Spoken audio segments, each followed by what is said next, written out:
Good morning. Thank you very much to the organizers, Dr. Mohan. I think after that firecracker of a talk, it will be a difficult act to follow, Dr. Sunil Gupta's talk.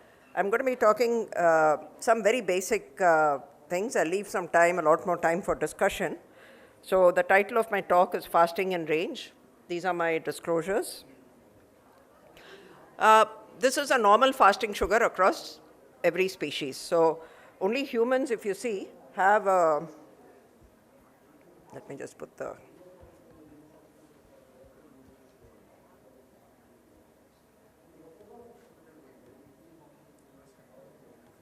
yeah. So if you see, humans have the narrowest fasting plasma glucose, 70 to 100, and we'll talk about why that is so important. Even 70 to 100 is probably a little bit of a wider range. Probably it's closer to 70 to 90. For example, if you see, cows have between 40 to 100. Birds have the highest fasting glucose, obviously because they're flying a lot, their metabolic rate is very high, they have a very high glucose turnover. And for example, cows are more dependent on volatile fatty acids compared to glucose. So normal fasting glucose ranges varies across species, but in humans it's a very narrow range, between 70 to 90. So why is it in this very tight, narrow range? Below 70, obviously we understand, because the brain is dependent upon a continuous supply of glucose. Immediately brain cannot break down, though we can use ketones, for example, can be used by the brain. However, immediate supply of energy for the brain is glucose. So we need levels which are more than 70. But what happens above 100? And I'll show you a lot of data from studies which have said that more than 100 milligram per dl, it leads to vascular damage. And the problem with maintaining it above 100 is that long-term complications, macrovascular complications causes problems. In fact, the human body prioritizes glucose homeostasis above all other energy systems, even for example, at the cost of muscle protein breakdown. When you are starving, extreme starvation, when you get into, the body starts breaking down muscle protein. Fasting glucose is kept in such a narrow range because even small deviations affect the brain function and the long-term vascular health, and it's a very sophisticated network of liver, pancreas, brain and other hormones which regulates this very tight control between 70 to 90. What are the determinants of the fasting plasma glucose? The hepatic glucose output, the major determinant is the liver supply, the liver production of glucose, both the gluconeogenesis and the reduction of the and the glycogenolysis. So when we are fasting, the insulin levels come down and the liver starts making more glucose and breaking down more glycogen. When you have insulin resistance, as we've heard from all of the talks today, this goes up, and this is one of the primary reasons. Increased fat in the liver is one of the primary reasons for insulin resistance at the level of the liver, which increases fasting plasma glucose. Glucagon also plays a role because it is helping to increase the glycogenolysis. So if there are changes in the glucagon levels, it will also affect the fasting plasma glucose. And then there is some input from the autonomic nervous system and from cortisol, growth hormones, some other hormones. But predominantly the hepatic glucose output controlled by insulin and glucagon plays the major role.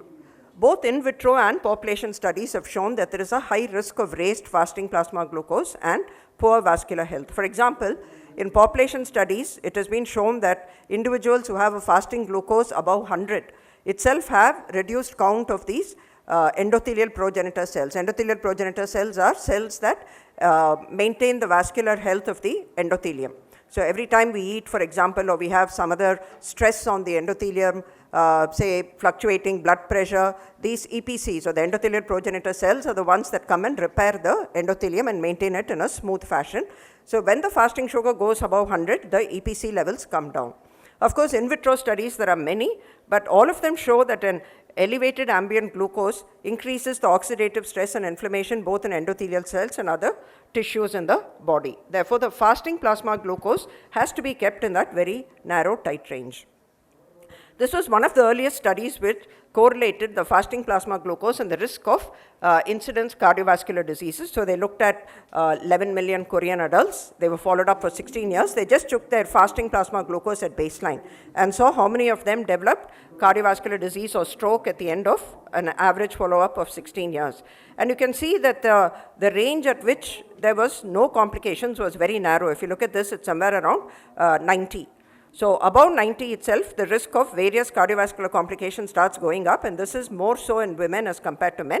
And interestingly, even if you follow it the other way, when the sugar levels start dropping below 70 also, there is a slight, though not as marked as with the high blood sugars, a slight increase in the in complications. So both low glucose level and high glucose level should be considered as predictors for stroke and CAD. As the fasting plasma glucose levels raise above 100, the risks for CVD, ischemic heart disease, MI stroke progressively increase, but not hemorrhagic stroke. And fasting glucose levels below 70 were associated with increased risk of all stroke. Now remember, that study was done in all comers, not just diabetic, but any person in the population was looked at. That was one of the earliest studies which showed the correlation between fasting sugar and cardiovascular disease.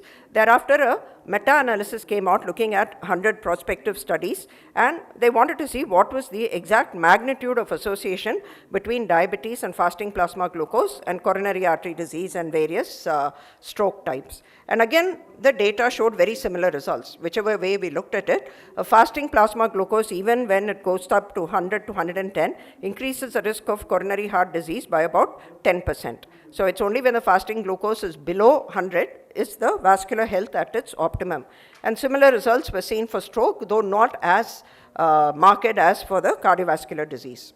So the result of this meta-analysis also said that diabetes confers a twofold increased risk. Of course, we know this for a number of vascular diseases, independent from other conventional risk factors. In people without diabetes, still fasting plasma glucose is modestly but non-linearly associated with the risk of vascular disease. But even in non-diabetic people, slightly elevated fasting plasma glucose means that they are at higher risk of vascular problems. So how do we control fasting sugar with basal insulin, which was what was the title of the talk. Of course, we understand what are the types of insulins, basal insulins currently available. I'm not going into detail about the pros and cons of all of the insulins, beyond to say that all of the newer basal analog insulins have lesser incidence of hypoglycemia compared to the original NPH insulin.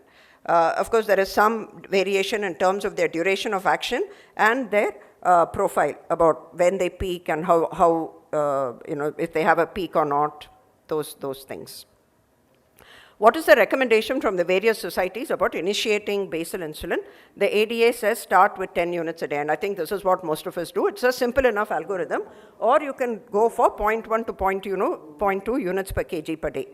The ACE and the ACE also give a very similar recommendation, though they say that if the HbA1c is higher, if it is more than 8%, then you can start with a higher dose of 0.2 to 0.3 units per kg per day. I think most of us, practically what we do is, we assess how insulin sensitive or resistant the person is going to be. So people who are more overweight and more obese will probably land up using a slightly higher dose.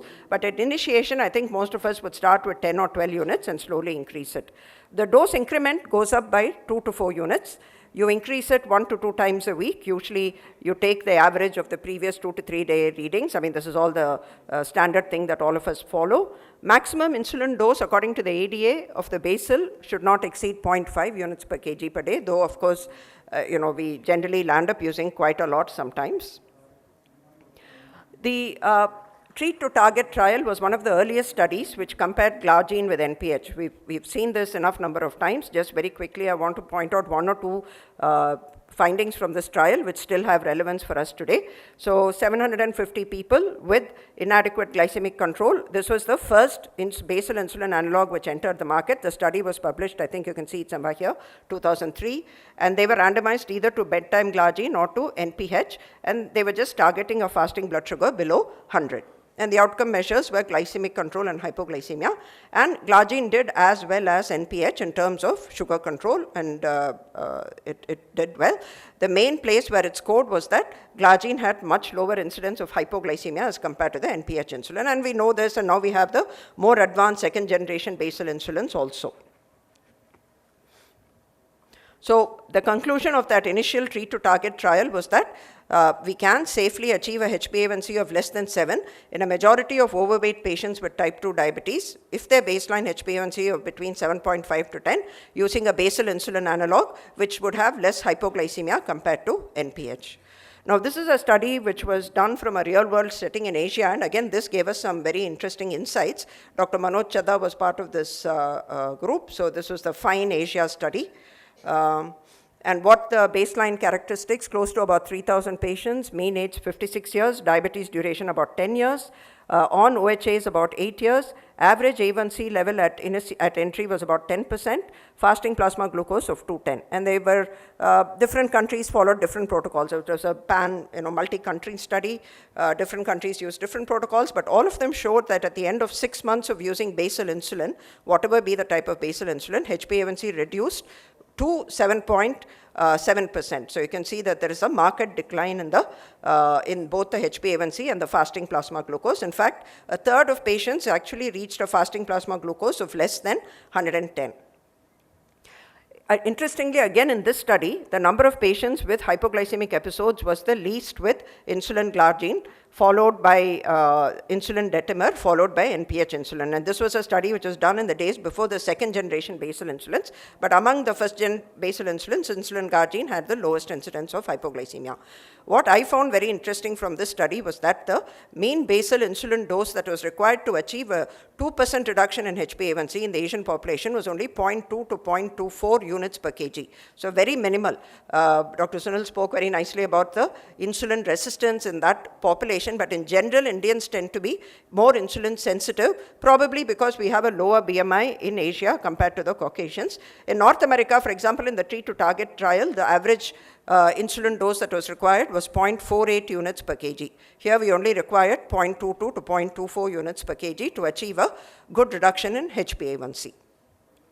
Ultimately, to determine how well our patient is going to do, how well are they going to respond to the basal insulin therapy, it depends upon the baseline HbA1c. The lower the baseline HbA1c, which means that predominantly, probably the only problem is the raised fasting plasma glucose and not so much the postprandial, determines the best response to a HbA1c basal insulin good response. Also, other factors like shorter duration of diabetes, lower body weight, older age at the time of insulin initiation seem to be somewhat of a predictors to determine that people will respond well to basal insulin alone. Now, what is the target of the fasting plasma glucose? As clinicians, I think most of us say a fasting plasma glucose between 100 to 130. Does it make sense to achieve a tighter target? And this was a meta-analysis. They went through all of the basal insulin studies and they classified them into 3 types. Studies which targeted a fasting sugar below 90, studies which did a treatment target of 90 to 100, and those where the treatment target was above 100. And these were the 3 groups, and basically what was interesting, there was some variations at baseline among the 3 groups. The group that was put on the treatment target 1, where you went for the very low fasting plasma glucose, in general they had a slightly higher body weight and a slightly lower HbA1c. So you can see that the HbA1c was 8.2 in this group and 8.7 in this group. So there were some differences at baseline between remember this was a meta-analysis. They looked at several trials and they were just trying to see, was it okay to try for a very low fasting plasma glucose? Again, if you look at the treatment target types, the treat to target below 90 were more likely to use the insulin degludec. So remember, this is the number of trials. Nearly 37 or 38% of the trials used degludec when you were trying to achieve a lower plasma glucose, but still about 50% of trials did use glargine. And what the results from this study showed was that, of course, the daily insulin dose was higher in the group. You can see 62 versus 42 units in the group that was trying to target a higher fasting plasma, trying to get the fasting sugar down to 90. But interestingly, the incidence of hypoglycemia was actually less.